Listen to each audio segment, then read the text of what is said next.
from New York, and your grandfather had the first deli on Broadway? Yes, he did. It's very cool. And you grew up in the deli business. All my life. I've been surrounded by pickles and pastrami all my life. Yeah. Okay, so they say that New York never sleeps, right? Okay, well, neither does Damon. And Damon, you once did a wedding reception that lasted how long? Yes, Deborah, it's 8 hours nonstop. 8 hours nonstop? 8-hour wedding reception. Did they pay extra?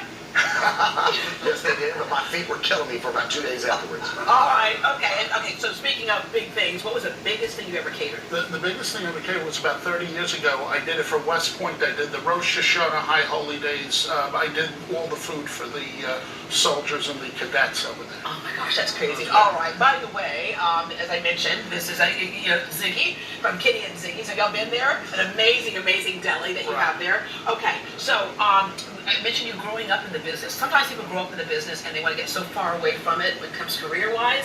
And did you just grow up and melt into it? I always wanted to be in the business because I like to be surrounded by family. My father didn't want me in the business, but I didn't listen to him. I wanted to embrace it, and I love being around my grandfather and my grandmother and everything. That is me.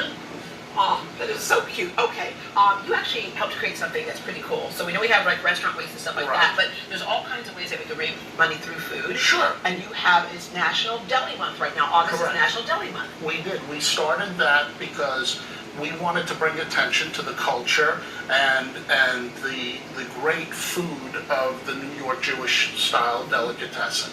And we, across the country, with about 30 other delicatessens, have all decided to come up with our own charities and menus and showcase what we do and give back to our community. Okay. Looking at your food here, okay, this is where New York meets Texas, right? Yes. Because it's Texas-sized portions. Look at this food here. When you go again to Kitty and Ziggy's, nothing small. Well, you know, God forbid anyone should leave my place and they were still hungry. I would never sleep at night. Right. So that's why I made sure my portions. Remember, when you come into my place, it's like coming into my home. Yeah. You know, we're not a restaurant. We're your home away from home. And that is exactly how it feels. With that said, we know a lot of people struggle to basically put that meal on the table, right? Right. So KG11 is taking part in a food drive for the Houston Area Food Bank. Right. And so the things that they get from the food bank, sometimes people will get stuff and they'll go home and say, okay, now what do I do with this? And how do I stretch it? And a lot of folk food is based on how we're able to stretch things. Correct. And a lot of people on these food drives, as you know, people bring canned goods and they bring, you know, pasta and other products like that. So we decided to come up and they said, what is one of the best things to do? One of the quickest things and most nutritional things to do is a kugel. Yes. So a kugel is a mixture of everything. They can be sweet and they can be savory. So we're going to make a savory. So you can have it for dinner and then all of a sudden have it for dessert, right? Absolutely. And I brought a sweet one over there for you to try, but we're going to make a savory one right now. Okay. Okay, so if you want, we can do like this. I'm going to bring some caramelized onion. It's like a little lasagna. It is, basically it is. You know, and we're going to bring some fresh spinach, and we have some egg noodles. Like so. And I broke up some eggs over here. Again, very simple, as you can see. You don't have to be a genius. Yeah, put your vegetables in there. Right. Your We got the season. I have some garlic oil, I have some salt. Protein. I have some pepper. And a little half and half or milk. It depends how healthy or not healthy. Well, look, the whole thing is, the milk that you poured in there, when it comes to your serving size, it's not that much. But you get your vitamin D, you get a little bit of protein in there as well. Right. And the great thing about this too is it's almost like a blank canvas. So the ingredients you put in here, you can go in and out so many different things. You can get as creative as you want. Whatever, anything you want. That you're 100%. It is a blank canvas.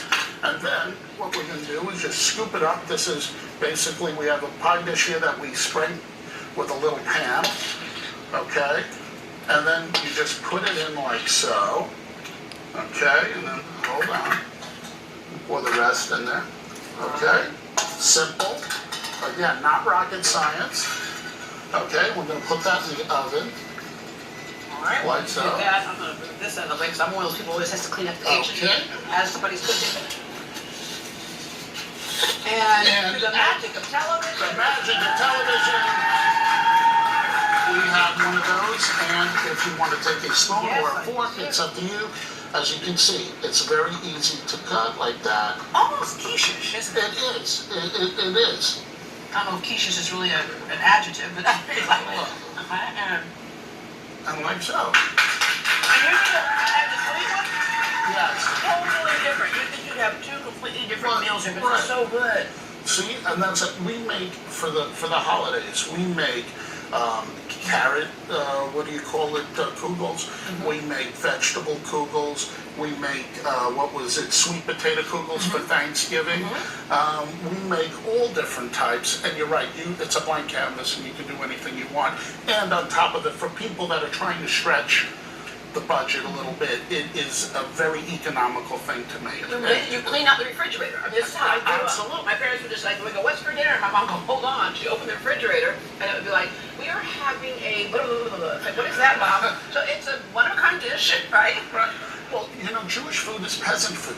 I mean, that's And we all what have it it is. in all of our And all of that stuff. Now, unfortunately, these peasant foods have risen now, and now people consider them esoteric and luxurious. But the reality is, it's based on the means of just trying to survive and make something economically for your family. All right, so I'm looking at this. Correct me if I'm wrong. Right. I taste the seasonings in here, and I'm thinking this is one of those things that the next day is even more better. It is. Absolutely.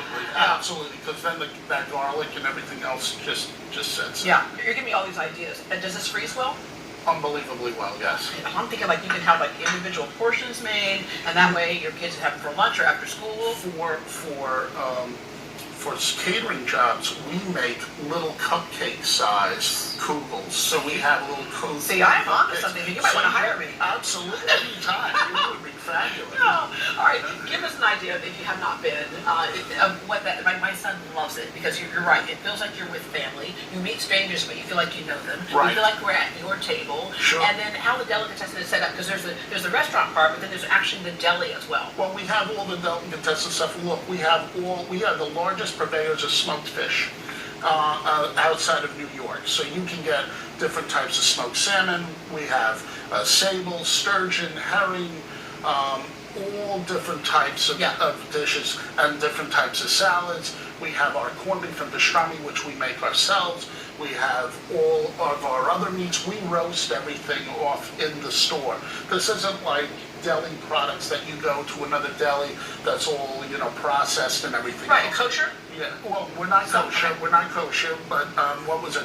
A lot of items we buy are kosher, but because we serve dairy and we also serve meat, and we do not change our pots and pans, we're deemed not kosher. Okay, all right, but it's good stuff. But it's good stuff. I mean, look, when you're eating turkey, you're eating turkey. When you're eating roast beef, you're eating roast beef. And it's only prime and USDA And you can choice. taste it too. That's like you can taste the difference when you go there. So I'll bite into something and go, oh yeah, okay, this is the real deal right here.